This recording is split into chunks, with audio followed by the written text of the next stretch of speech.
So here we are, Positive TV in Copenhagen at the Copenhagen Climate Summit, and we're standing outside Klimaforum. Now Klimaforum is the People's Summit.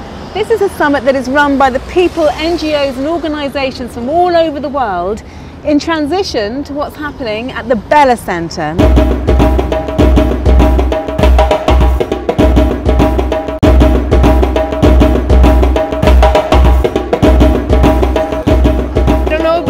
The conference at the Bella Center, but I think people here got a lot of inspiration from each other, and they feel that they're not alone. I'm convinced that the COP is not solving the climate crisis, and that the only thing that can solve the climate crisis is a broad social movement for climate justice that takes direct action to attack the root causes of the climate crisis, which are an economic system that puts infinite growth before people, i.e. capitalism. I don't know. I don't think the world leaders are going to do much of anything here. They didn't respect Kyoto, so I don't know what they're going to do now, except see you in a few years, same place, same champagne, same caviar, you know. But I think the people organizing themselves is good, and I think people organizing on the level of policy and trying to get change to happen on a national, international level is necessary. So that's why I'm here, to be a body in the crowd.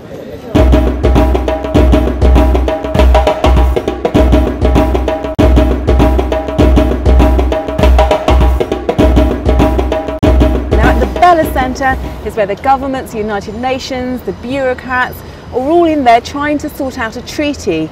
But what we've discovered here in Copenhagen is the fact that the Klimaforum is just as an important summit as that's happening over at the Bella Centre. So there are many fantastic organisations, Indigenous people from all over the world, grassroots organisations, NGOs, all trying to get their message out of the People's Summit into the Bella Centre. So we're going to find out what exactly is happening here at Klimaforum and how we can help them get their messages to the governments and the United Nations and all those people sitting in the Bella Treaty, because actually they have to come together, because I think the solutions are all inside this building here.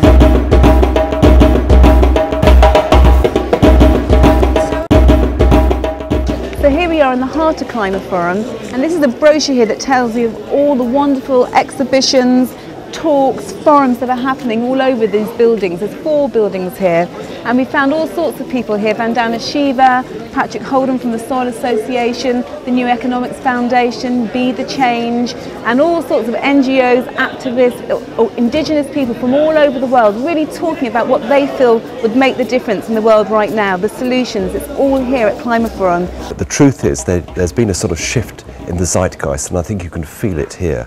And the solution now is bottom up. It's about what action can I take, shocked by the urgency of the need for change, which nevertheless I can take independent of whether our leaders reach the right conclusions, and which can be better and more life-affirming and increase quality of life for me and my family. But the question is whether or not actually the people's voice is being heard here. The Indigenous people, and that's 350 million people in the world, they don't have a voice at all. So here we are in the Lotus Pavilion at Klimaforum09 in the Copenhagen 15 conference, and I'm here interviewing Geisha. The weather has changed, like there was malaria before, never been, because temperature rising, and then things were like the mountain is like deforested, and things really in a worse situation. And I was shocked, and I said, let me do something, you know. I will start talking to young people, like about 20 of them. They're my relatives, orphans. They don't have, their parents passed away because of the HIV/AIDS. And then I start talking to them what is possible. And then these kids bringing another kids. And then all of a sudden, it's like in a couple of weeks, they become like hundreds. So I was start thinking, and then later on I said, I talked to the government, the local government, if they can be able to give me 2 hectares of land. And then it was nursery before, and I asked them, I said, go ahead and take it. So here is the kids, no job, no possibility. There is a land, degraded land, and I created this seedling place and nursery, and then we start doing that, and within like a couple of months, we have over 500,000 seedling. How many children are you looking after at the moment? 450, a temporary. I cannot afford continuously. And how many trees do you think you've planted then? Oh, it's over 1 million. When did you first start your project then?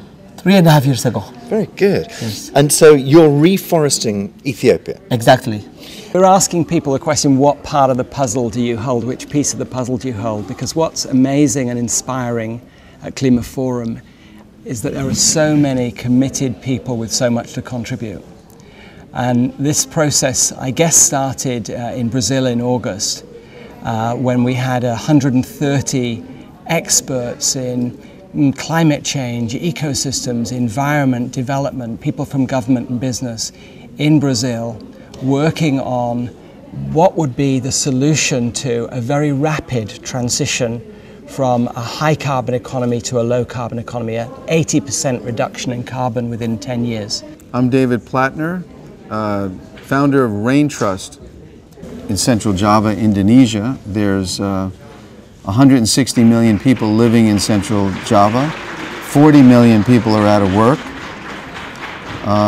40 million. So you have a population that makes $30 a month. We're providing them with the seeds, the microfinancing, the education, and with that, we teach them how to plant. They start by planting food. We buy the food, they use the food, and until the jatropha plant is grown, at which we then become the exporter of green oil. Para defender o mundo, nós estamos presentes em qualquer lugar que for preciso. O que eu quero ver é futuro dos nossos filhos, dos nossos netos e cuidar de toda essa terra. I can be the change, which is by my personal actions on the land, I can be part of the future, not just wait for the COP15 either to reach the right conclusions or not.